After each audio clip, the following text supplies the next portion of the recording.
Hi friends, இன்றைக்கி நம்ம என்ன பார்க்க போகிறோம்னா சப்பாத்திக்கு சைட் டிஷ் வெஜிடபிள் குருமா. இது ரொம்ப ஈஸியான டிஷ்ஷு தான். இது எப்படி செய்கிறாங்கங்கிறத வாங்க வீடியோக்குள்ளே போய் பார்க்கலாம். இதுக்கு 2 கேரட், ஒரு 4-5 பீன்ஸு, ஒரு வெங்காயம், ஒரு உருளைக்கிழங்கு, ஒரு தக்காளி, இஞ்சி பூண்டு பேஸ்ட்டு, அதுக்கப்புறம் பட்டை, கிராம்பு, லவங்கம், ஏலக்காய், பிரிஞ்சி இலை, இது எல்லாத்தையும் எடுத்து வச்சுப்போம். ஒரு பேன் எடுத்து அதில் 3 டேபிள் ஸ்பூன் ஆயில் ஊற்றிக்கலாம்.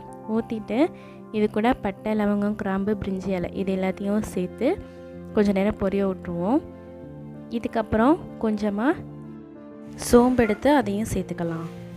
இது நல்லா பொரிஞ்சதுக்கப்புறம் இது கூட ஒரு 10-15 கருவேப்பிலை சேர்த்து இதையும் வதக்கிக்கலாம். இப்போ இது பொரிஞ்சதுக்கப்புறம் இது கூட ஒரு வெங்காயம், பெரிய வெங்காயம் நீளமாக கட் பண்ணி வச்சுருக்கோம் இல்லையா, அதை சேர்த்து நல்லா வதக்கி விட்டுருவோம். இப்போ இது கூட கொஞ்சமாக இஞ்சி பூண்டு பேஸ்ட்டும், அது கூட கட் பண்ணி வச்சுருக்க ஒரு தக்காளி அதையும் சேர்த்து நல்லா வதங்க விட்டுருவோம். அந்த இஞ்சி பூண்டு பேஸ்ட்டோட வாசம் போகட்டும். ஒரு 2 மினிட்ஸ் நல்லா இது வதங்கட்டும். கண்டிப்பாக நீங்கள் வீட்டில் ட்ரை பண்ணி பாருங்கள். உங்கள் குழந்தைங்க ரொம்பவே விரும்பி சாப்பிடுவாங்க. வதங்கிடுச்சு. இப்போ நம்ம என்ன பண்ண போகிறோன்னா, நம்ம கட் பண்ணி வச்சுருக்க பீன்ஸு, கேரட்டு, உருளைக்கிழங்கு இது 3த்தையும் நம்ம இது கூட சேர்த்து வேக வச்சிட போகிறோம். இதை நல்லா வேக வச்சுருங்க. இது கூட கொஞ்சமாக உப்பு சேர்த்துக்கலாம். உப்பு, அதுக்கப்புறம் மஞ்சள் தூள் சேர்த்துருவோம். இது நல்லா வதங்கணும். இந்த வெஜிடபிள்ஸ் நல்லா வதங்கினா தான் நல்லாயிருக்கும். இப்போ இது கூட இந்த வெஜிடபிள்ஸ் மூழ்கிற அளவுக்கு தண்ணி ஊற்றி நம்ம வேக விட்டுருவோம்.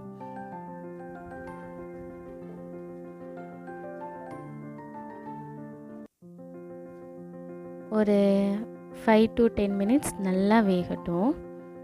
இப்போ நம்ம அதுக்குள்ளே என்ன பண்ண போகிறோன்னா, ஒரு ஹாஃப் தேங்காய், அரை மூடி தேங்காய், அது கூட கொஞ்சமாக சோம்பு, 4 முந்திரி, பட்டை கொஞ்சமாக இதை சேர்த்து நல்லா அரைச்சிருவோம்.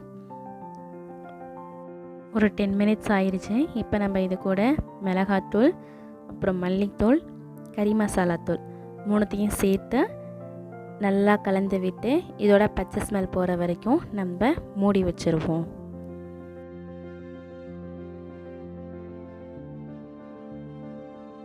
5 மினிட்ஸ் ஆயிடுச்சு. இப்போது இதெல்லாம் நல்லா வெந்திருக்கான்னு பார்த்துப்போம். நீங்கள் உருளைக்கிழங்கு, பீன்ஸு, கேரட்டு 3யுமே தனித்தனியாக எடுத்து இது மாதிரி பண்ணி பாருங்கள்.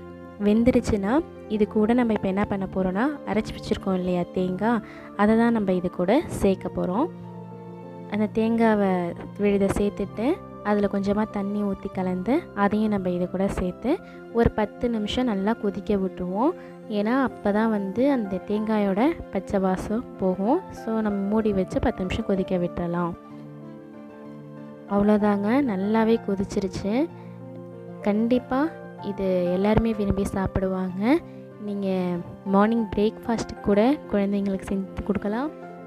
நைட்டு டின்னருக்கும் நீங்கள் செஞ்சு கொடுக்கலாம். ரொம்பவே டேஸ்ட்டாக இருக்கும். நீங்களும் வீட்டில் கண்டிப்பாக ட்ரை பண்ணி பாருங்கள். இதே மாதிரியே நம்ம இன்னொரு வீடியோவில் பார்க்கலாம். Bye friends.